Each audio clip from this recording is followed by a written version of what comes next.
एक वेगळं खऱ्या अर्थानं गावाची ओळख निर्माण झालेली आहे। मग कनेरीवाडी असेल, कनेरी असेल आणि कनेरी मठ असेल, या माध्यमातून गावाचं नाव आज या राज्य पातळीवर आणि देश पातळीवर गेलेलं आहे। आणि आता येणाऱ्या काळामध्ये खोत साहेब माझी जबाबदारी वाढलेली आहे। एक पर्यटन स्थळ म्हणून आपल्या या भागामध्ये बघितलं जातं। आज राज्यामधून विविध घटक या ठिकाणी कोल्हापूरला येतात आणि आपल्या भागातून त्या ठिकाणी जातात आणि गावाचं वैशिष्ट्य या ठिकाणी सगळ्यांना माहीत झालेलं आहे। त्यामुळे कदाचित तुम्ही मगाशी जे उल्लेख केला, 1 कोटीहून जास्त जरी निधी लागला तरी ऋतुराज पाटीलची द्यायची तयारी त्या ठिकाणी असणार आहे। कारण आपल्या गावानं नेहमीच आदरणीय बंटी साहेब असतील, आम्ही असेल, आम्हा सगळ्यांना तळ आता फोडावं आणि जपायचं काम केलं। कुठलीही निवडणूक आली तर त्या प्रत्येक निवडणुकीमध्ये आम्हाला असं आठवत नाही की आपल्या गावातून कुठलंही मतदान आम्हाला कमी मिळालं असेल। ज्या वेळी निवडणूक असते त्या निवडणुकीच्या वेळी खोत साहेब तुम्ही असाल, प्रकाश खोत साहेब असतील, सर्वच आमचे अण्णा असतील, सगळे आमचे सहकारी जे आज व्यासपीठावर उपस्थित आहेत किंवा इथं जीवाभावाचे कार्यकर्ते आहेत, मी नेहमी सांगत असतो, बंटी साहेब देखील नेहमी उल्लेख करत असतात की आयुष्यामध्ये पद, प्रतिष्ठा, पैसा ह्याला काय महत्व दिलं नाही। काय आयुष्यामध्ये कमवलं असेल तर तुमच्यासारखी जीवाभावाची माणसं कमवली, कार्यकर्ते कमवले, हेच आमच्यासाठी आयुष्यात एक महत्वाची बाब आहे। आणि हा जो काय प्रवास आहे हे करत असताना मगाशी मी उल्लेख केला, सुरुवातीला आम्ही कनेरी आपलं काही गावांमध्ये आम्ही पदयात्रा काढल्या, मग नेरलीमध्ये असेल, विकासवाडीमध्ये असेल, आणि त्यानंतर इथं उल्लेख केला। मी आपल्या सगळ्यांची मनापासून दिलगिरी व्यक्त करतो। आम्हाला यायला वेळ झाला, 7:30ची वेळ होती, पण नेरलीमध्ये थोडा वेळ वाढला आणि मग विकासवाडीमध्ये देखील आम्हाला त्या ठिकाणी लागलं। आणि मग तिकडनं आल्यानंतर इकडं ज्या उत्सुकतेनं आपण स्वागत केलं, मी नेहमी सांगतो, मगाशी देखील उल्लेख केला की तुम्ही सगळ्यांनी आम्हाला जरी खांद्यावर उचललं असेल तर हे आयुष्यभर ऋतुराज पाटील किंवा सन्मान्य खोत साहेब कधी विसरू शकणार नाही। कारण तुमच्या जीवावर या जिल्ह्यामध्ये आणि कोल्हापूर दक्षिण मतदारसंघामध्ये आज ताट मानाने आम्ही या ठिकाणी पुढे जातो। तुम्ही आतापर्यंत आमच्यासाठी जीवाचं रान केलं, तुम्ही आतापर्यंत प्रत्येक निवडणूक आली तर रात्रंदिवस घरदार सोडून आमच्यासाठी काम केलं, हे आयुष्यभर आदरणीय बंटी साहेब किंवा आम्ही या ठिकाणी विसरू शकत नाही। आज या राज्यामध्ये चाललेली परिस्थिती आपल्या सगळ्यांना माहिती आहे। आज या राज्यामध्ये एका बाजूला आपल्या सगळ्यांना एक योजनेच्या माध्यमातून गुंतवून ठेवायचं काम चालू आहे, पण दुसऱ्या बाजूला दिवाळी आज या ठिकाणी महाग झाली आहे। मला वाटत नाही कोणी मला त्या ठिकाणी उल्लेख केला असेल की दिवाळी स्वस्त झाली। मी प्रत्येक ठिकाणी गेलो, मी माता भगिनीला म्हणलं दिवाळी स्वस्त झाली तर ते हे महाग झाले म्हणतात।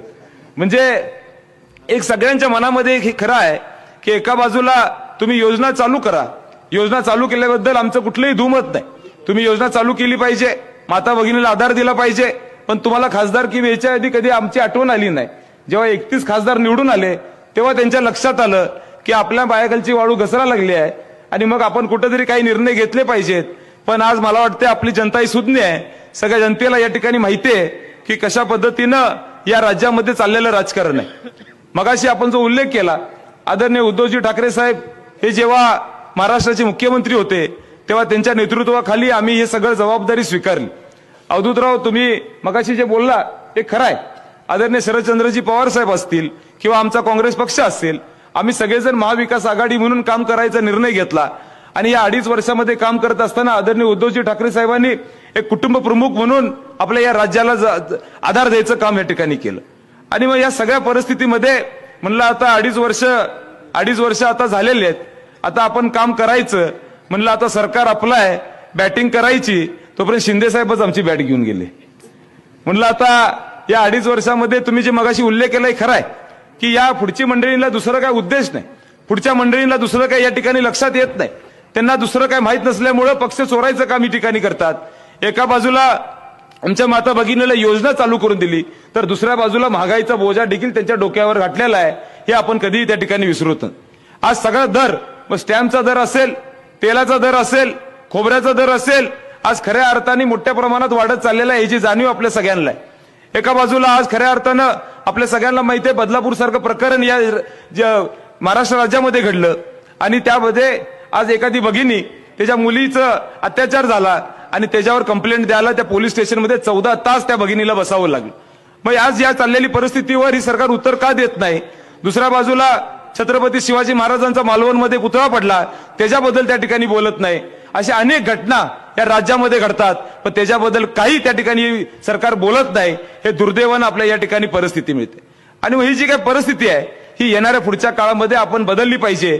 हा विचार ज्या पद्धतीनं महाविकास आघाडीच्या माध्यमातून प्रत्येकाच्या मनामध्ये रुचायचं काम सुरू आहे, आपण त्या पद्धतीनं पुढे घेऊन जाणं हे अत्यंत गरजेचं आहे. आणि मला आपल्या सगळ्यांना विनंती आहे, मगाशी आता खोत साहेब तुम्ही बोलला, अवधूतजी तुम्ही देखील बोलला की आदरणीय बंटी साहेबांना या राज्यामध्ये आज त्यांना माहिती आहे की बंटी साहेब मोठ्या पदावर त्या ठिकाणी येणार आहेत, त्यामुळे त्यांना टार्गेट करायचं काम सुरू आहे. आणि मग बंटी साहेबांच्या परवा डोळ्यात अश्रू बघितल्यानंतर आपल्या सगळ्यांना आपला घरचा भाऊ, आपला मुलगा, आपला नातू या नात्याने बंटी साहेबांना तुम्ही आधार दिलेला आहे. आणि ज्या पद्धतीने अश्रू त्यांच्या डोळ्यात आले हे आम्ही आयुष्यभर या ठिकाणी विसरू शकत नाही. आता खोत साहेब आपण थांबायचं नाही, मी तुम्हाला 100% सांगतो, जेव्हा लोकसभेमध्ये ही निवडणूक झाली त्या निवडणुकीमध्ये आपण हे वारं या निवडणुकीमध्ये आपण लोकसभेमध्ये दाखवलेलं आहे, पण विधानसभेमध्ये हे वादळ येणार आहे हे देखील आपल्याला या ठिकाणी कळणार. आणि या निवडणुकीमध्ये बंटी साहेब ज्यावेळी त्यांनी उल्लेख केला की काही झालं तर मी थांबणाऱ्यातला माणूस नाही, मी येणाऱ्या काळामध्ये जी लढाई करावी लागत असेल, मी वादळात देखील दिवा लावायची धमक ही आदरणीय बंटी साहेबांच्याकडे आहे. आणि हीच धमक आज खऱ्या अर्थाने ही जबाबदारी या निवडणुकीमध्ये आपण सगळ्यांनी घेतली पाहिजे. आज खऱ्या अर्थानं आपल्या सगळ्यांना माहिती आहे ही निवडणूक अत्यंत महत्वाच्या टप्प्यावर आलेली आहे. आज आपल्या सगळ्यांना मला सांगायचं आहे की महाविकास आघाडी सरकारमध्ये जेव्हा येणार तेव्हा अनेक निर्णय आम्ही या ठिकाणी घेतलेले आहेत. आपण महालक्ष्मी योजना म्हणून या निवडणुकीच्या माध्यमातून आपण या ठिकाणी जाहीर केले की आमच्या प्रत्येक माता भगिनींना प्रत्येक महिन्याला आपण प्रति महिना 3,000 रुपये आज महालक्ष्मी योजनेच्या माध्यमातून आपल्या सगळ्यांना देणार. दुसऱ्या बाजूला शेतकऱ्यांसाठी आपण आधार देणार आहे, त्यांच्यासाठी जवळजवळ 3 लाख रुपयाची कर्जमाफी आपण या ठिकाणी प्रत्येक शेतकऱ्यांचं आज त्या ठिकाणी करणार आहे. एका बाजूला आमच्या युवक युवतींसाठी मदतीची भूमिका, आज राज्य सरकारनं जे नोकरी चालू केलेल्या नाहीत त्यामध्ये 2.5 लाख नोकरी चालू करायचा निर्णय आम्ही पुढच्या काळामध्ये घेणार आहे. आमच्या माता भगिनी आज ज्या पद्धतीनं बसमध्ये फिरतात त्यांना अर्ध तिकीट द्यावं लागतं, 100% मोफत तिकीट आज प्रत्येक माता भगिनीला त्या ठिकाणी मिळणार. एका बाजूला जुनी पेन्शनचा हा महत्वाचा प्रश्न आपल्या राज्यामध्ये होता आणि तो प्रश्न देखील आमच्या माध्यमातून सोडवण्यामध्ये आम्ही कुठेही कमी पडणार नाही. मी आज आपल्या सगळ्यांचा फार वेळ घेणार नाही, पण आपल्या सगळ्यांनाच माहिती आहे दुसरा शक्तीपीठचा विषय हा महत्वाचा आहे. ज्या पद्धतीने राज्यामध्ये त्यांनी धोरण स्वीकारलं, एखाद्या कॉन्ट्रॅक्टरसाठी हा निर्णय घेतला, शक्तीपीठ जर त्यांनी करायचा निर्णय जरी या कोल्हापूरमधून घेतला तर पहिलं ऋतुराज पाटीलला धक्का लावा लागेल तर शक्तीपीठ आज कोल्हापूरमधून जाणार आहे. बंटी साहेबांना थांबवावं लागेल तर शक्तीपीठ आज या कोल्हापूरमधून जाणार आहे. मी निश्चितपणे आपल्याला सांगतो फार वेळ घेणार नाही, पण आजची निवडणूक ही अत्यंत महत्वाची आहे. या निवडणुकीमध्ये आज आपण सगळ्यांनी लढाईमध्ये पुढे आलं पाहिजे. माझ्याबरोबर फक्त मी एकटं पाऊल टाकणार नाही, तर तुम्ही सगळ्यांनी जर पाऊल टाकलं तर या दक्षिण मतदारसंघामध्ये क्रांती घडणार आहे. आणि मग निश्चितपणे मला विश्वास आहे तुम्ही सगळेजण माझ्यासारख्या तरुण कार्यकर्त्याच्या डोक्यावर हात ठेवून आशीर्वाद देऊन आज मोठ्या मताने माझ्यासारख्या कार्यकर्त्याला आज हात या चिन्हासमोर बटन दाबून 2 नंबरला जरी नाव असलं तर 1 नंबर काम करण्यासाठी ऋतुराज पाटीलला या ठिकाणी आशीर्वाद द्याल एवढंच या ठिकाणी विश्वास व्यक्त करतो. वेळेअभावी मी आपल्या सगळ्यांची पुन्हा एकदा दिलगिरी व्यक्त करतो की आपण सगळ्यांनी मोठ्या संख्येने इथं उपस्थित राहिला, पण निश्चितपणे मला विश्वास आहे की आपण सगळेजण ताकदीने मिळून ही निवडणूक आपण त्या ठिकाणी जिंकायचं आहे. आणि ही लढाई फक्त ऋतुराज पाटीलची नाही तर ही लढाई सगळ्यांची आहे.